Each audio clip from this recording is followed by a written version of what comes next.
আহক আমি এইখিনি সময়ত আকৌ এটা আমি সেশনটো চাওঁ আৰু ইয়াত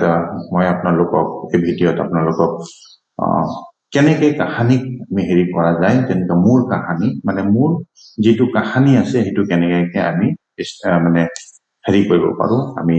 ব্যৱহাৰ কৰিব পাৰোঁ যেনেকৈ এতিয়া আমি কোনটো ফিল্ডত যাম আজি দ্বিতীয় ফিল্ডত শুভবাৰ্তা প্ৰচাৰ কৰা এই শুভবাৰ্তা প্ৰচাৰ কৰা জেগাতহে আমি এতিয়াও আছো কাৰণ ইয়াতে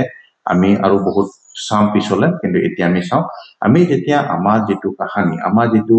নিজৰ মানে সাক্ষী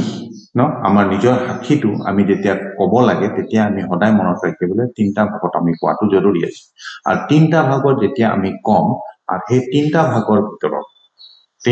ভিতৰত এটা ভাগ বুজত এইটো আপোনালোকে কাৰ চিনটো দেখিছে এইটো একটা ভাগটো হ'ল যীশু খ্ৰীষ্টক নোপোৱাৰ আগৰ জীৱন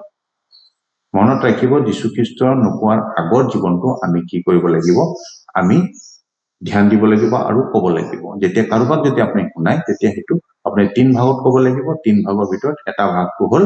আপুনি যীশু খ্ৰীষ্টক নোপোৱাৰ আৰু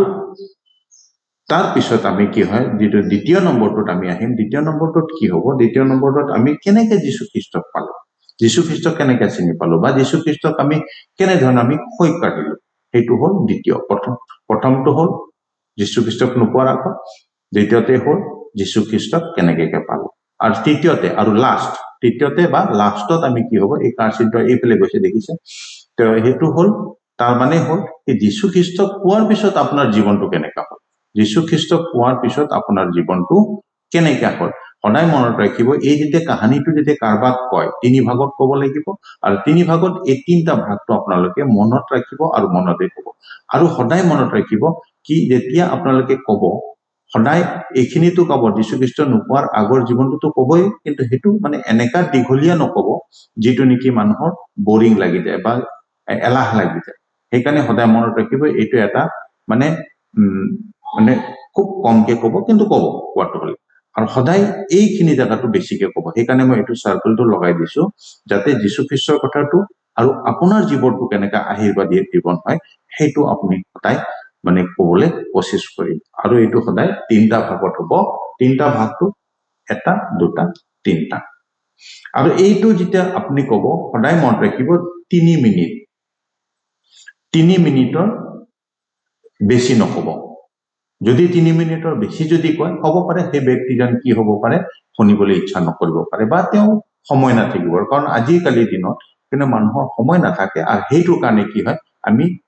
থিৰাং কৰিছো 3 মিনিট আৰু 3 মিনিটৰ ভিতৰত আপুনি কৰিবলৈ ইচ্ছা কৰিব আৰু সেই কাৰণে মই এটা আপোনালোকক উদাহৰণ হিচাপে মই আপোনালোকক কি কৰো মোৰ নিজৰ কাহিনীটো মই ক'বলৈ বিচাৰিম আৰু যাতে সেইটো কাহিনীটো এটা উদাহৰণ স্বৰূপে আপুনি ক'ব আৰু যাতে তেনেকৈ ধৰণে আপোনালোকেও কৰিবলৈ চেষ্টা কৰিব মই যেতিয়া যীশু খ্ৰীষ্টক নোপোৱাৰ আগতে মোৰ জীৱনটো অন্ধকাৰৰ নিচিনা আছিল কোনো দূৰদৰ্শিতা নাছিলো বা ভাবিবলৈ মোৰ শক্তি নাছিলে চিন্তাৰে ভৰপূৰ আছিলে কষ্টৰে ভৰপূৰ আছিলে আৰু সদায় মানে মই হাবাথুৰি খাই থাকো কোনো মোৰ ভাল একো নহয়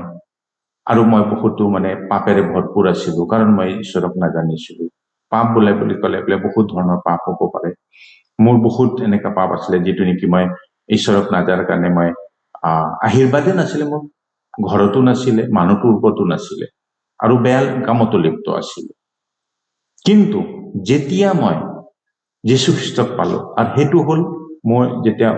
1993 চনত যেতিয়া মই মোৰ পত্নীক বিয়া কৰাৰ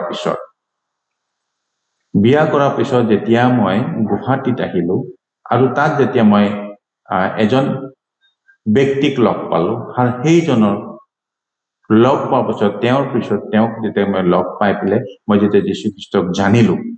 জানাৰ পিছত মই মোৰ নিজৰ জীৱনটো তেওঁ ঈশ্বৰক দিলো আৰু সেইটো দিয়াৰ পিছত মোৰ আস্তে আস্তে আস্তে আস্তে মোৰ জীৱনটো সলনি হ'বলৈ ধৰিলে আৰু এনেকা সলনি হ'ল যেটো নেকি মানে মই যেটো নেকি আগতে ইমান হাবাথুৰি পাইছিলো ইমান মোৰ চিন্তাৰে ভৰপূৰ আছিলে যদিও মোৰ পইচা নাছিলে হয় কিন্তু যেতিয়া মই যীশুখ্ৰীষ্টক পোৱাৰ পিছত মোৰ পইচা নাথাকিলেও মই মানে কি আছিলে মই এটা আশাবাদী হৈ গৈছিলো আৰু মন বিলাক ভৰপূৰ হৈছিলে মোৰ সদায় ফূৰ্তিৰে মই থাকিব পাৰিছিলো আৰু যিমানখিনি মই মানে অৰ্জিছিলো সেইখিনিৰে মোৰ কি হৈ গৈছিলে সম্পূৰ্ণ হৈছিলে ঘৰখন চলিবলৈ আৰু কেতিয়াও নাটনি হোৱা নাই আৰু সেইকাৰণে ঈশ্বৰে মোক এনেকা আশীৰ্বাদ কৰিলে এতিয়ালৈকে মই পিছ হুহুকি চোৱা নাই আৰু কেতিয়াও মই মানে হাবাথুৰি পোৱা নাই বা মোক যে মই কেতিয়াও মোৰ মনত নপৰে যে মই আৰু কেতিয়াও মানে কি হাবাথুৰি খাই পৰিছো তাৰপিছত এতিয়াতো মই কি হয় এনেকা আশীৰ্বাদ পালো ঈশ্বৰে তাৰপিছত মোক নৰখালে তাৰপিছত আৰু সেইকাৰণে মই এতিয়া ঈশ্বৰক ধন্যবাদ দিওঁ আজি মই এটা ভাল মানুহ হিচাপে আৰু মই নিজকে ক'ব পাৰো যে মোৰ যোগেদি বহুতো মানুহবিলাকো আশীৰ্বাদ পাই আছে আৰু সেইটোহে মোৰ এটা সৰু মৰু কাহানী আপোনালোকৰ মাজত মই দেখাইছো আৰু এই কাহানীটো কোৱাৰ অৰ্থটো হ'ল যাতে আপোনালোকে বুজে যাতে আপোনালোকে যাতে এইটো ভালদৰে মানে আপোনালোকে নিজকে নিজে আপোনালোকে কি কৰে আপুনি ভাবিব পাৰে আৰু ইয়াৰ যোগেদি আপুনিও বেলেগক ক'ব পাৰে ঠিক তেনেকৈ যেতিয়া আপুনি নতুন জাগাত যেতিয়া যাব য'ত নেকি আপুনি কোনোবা এজন ব্যক্তিক পাব আৰু তেওঁক যদি শুনাবলৈ বিচাৰিব নহয় জানো তেতিয়া প্ৰথমতে আপুনি মানে কি আপুনি তেওঁৰ সমৰ্থ ল'ব তেওঁ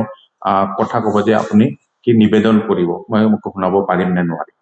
তাৰপিছত তেতিয়া আপুনি এইটো কথাটো শুনাব পাৰিব শুনোৱাৰ পিছত আগলৈ বাঢ়ি যাব আৰু এইটো হ'ল দ্বিতীয় ফিল্ডৰ কথা